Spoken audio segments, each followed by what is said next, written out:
So mga sangkay, may bago po tayong update ngayon tungkol dito kay Atong Ang. Alamin po natin.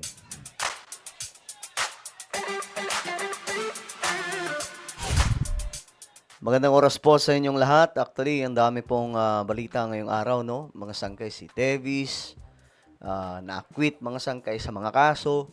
Tapos itong si Bong Revilla, mukhang sasampahan din na naman po ng kaso mga sangkay. Ang dami pong balita ngayon. Pero unahin po muna natin itong isa sa update ngayon patungkol po dito kay Atong Ang, no? Ano ba, nahanap na ba ng mga pulis, ng NBI, ng buong otoridad ng Pilipinas? Pag-usapan po natin ngayon. Kasi hindi po pala basta-basta itong si Atong Ang, no? Marami pong galamay, mga sangkay, no? At syempre, may bilyong-bilyong pera. Pag-usapan natin yan bago tayo magtuloy-tuloy, no? Sa mga hindi pa po dyan nakakapag-subscribe. Tayo po ay malapit na makarating sa 2 million subscribers. Kaya naman kung gusto mong mapabilang sa dumadaming mga solid sangkay, makikita nyo po yung subscribe button sa baba ng video na to. I-click nyo lamang po yung subscribe, i-click ang bell, at i-click nyo po yung all. Sa mga nanonood po sa Facebook, i-follow nyo po yung ating Facebook page. Okay. So, eto na nga ang nangyari, no? Itong si Atong Ang, hindi po si Ramon Ang, ha? Si Ramon ang philanthropist ng sangkay. At itong si Atong Ang naman, ang di umano'y mastermind sa mga sinasabing mga nawawalang sabungero. Ngayon kasi may update po tayo, mga sangkay. Ayon po sa report,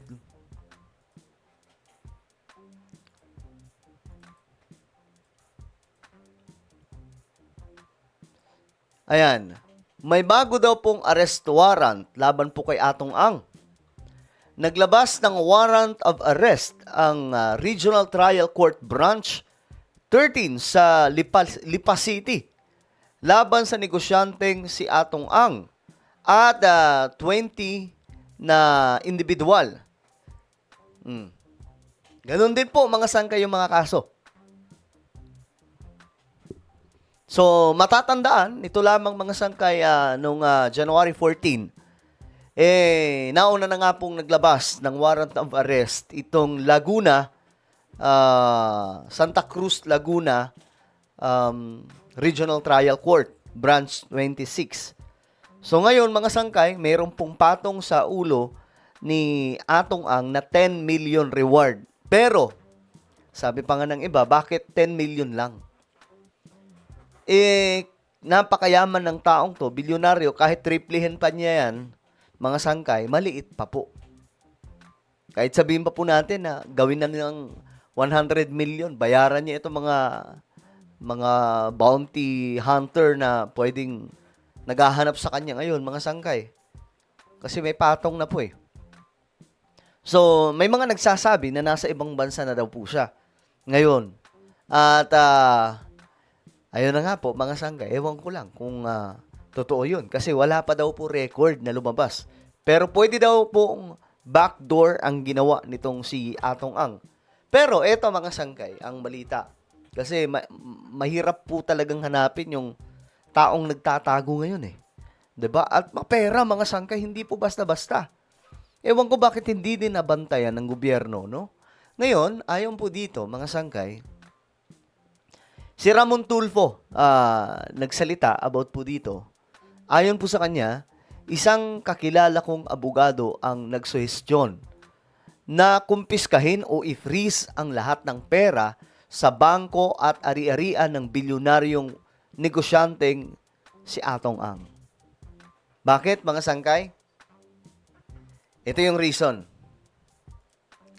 Katwiran niya ay tiyak daw na gagamitin ni Atong ang kanyang bilyong-bilyong salapi sa pagsuhol ng mga piskal at hukom na ididinig ng kanyang mga kaso o nadidinig ng kanyang mga kaso. At saka, ngayon mga sangkay, I'm sure, ginagamit po ito ngayon sa mga malakihang transaksyon kung ano man ang ginagawa niya. No, hindi po basta-basta ito. Kaya ang kailangan po, i-freeze lahat ng account. Kagaya ng ginawa kay kay Lazaldico, mga sangkay. 'Di ba? Kanselado yung passport. Tapos, marami. Itong si Guardiola, mga sangkay, 'di ba? Naka-freeze din po yung mga account, yung mga assets niya. Kaya, hirap gumalaw, mga sangkay. Kailangan may mga cash sila para po sila makakilos. Yung mga katulad nila Atong ang nasa loob naman po ito ng bangko, yung mga kaperahan nila, hindi po basta-basta inilalabas niya. Bilyones na po pinag-uusapan dyan eh.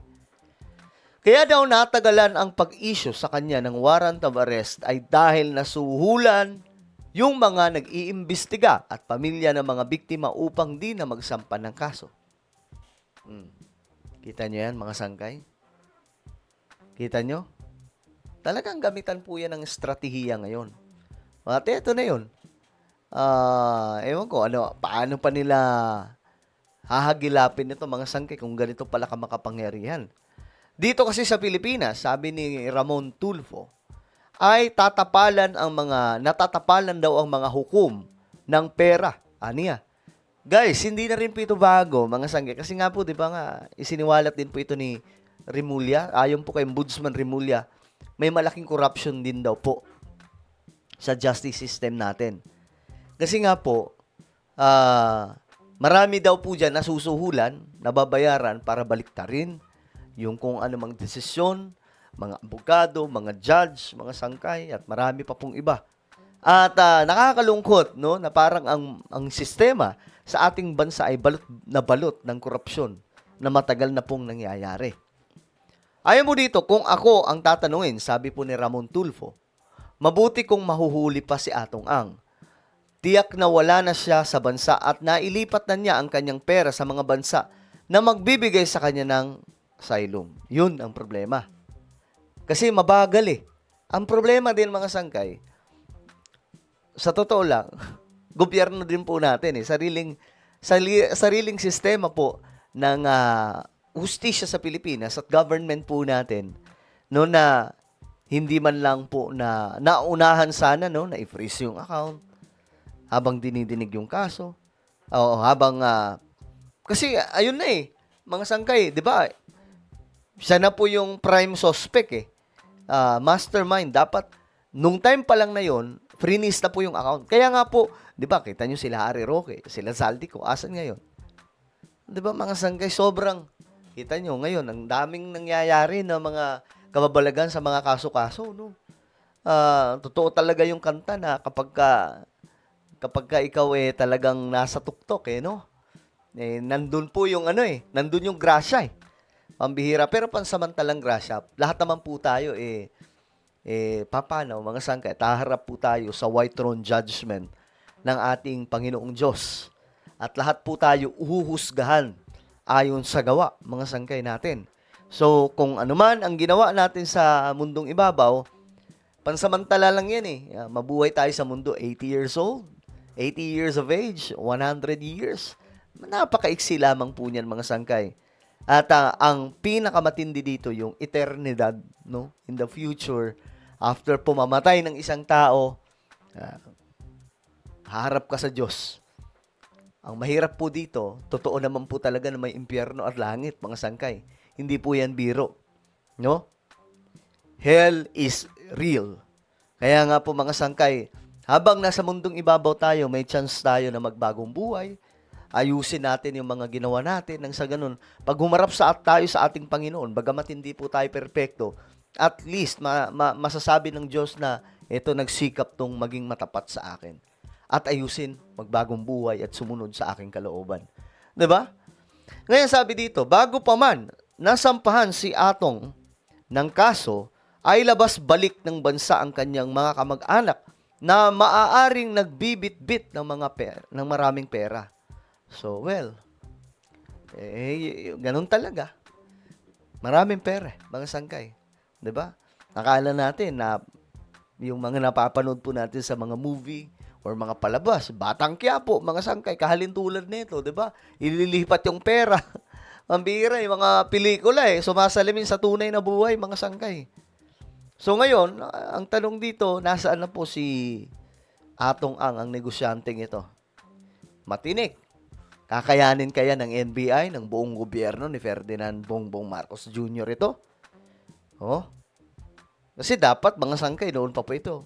Pinapanagot 2021. Iba pa po yung presidente. Pero wala, kalmado yung kaso. Para pong pinabayaan yung mga sabungerong nawawala, mga sangkay. Hindi parang, pinabayaan po talaga. 'Di ba? So ito po yung situation ngayon. Ito yung update patungkol po kay Atong Ang, mga sangkay. May panibago na naman pong warrant of arrest. So ang kailangan dito, red notice sa Interpol. Kapag nangyari yan, liliit ang mundo, mga sangkay.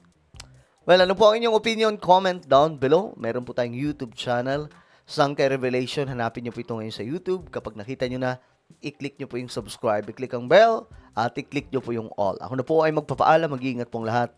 God bless everyone.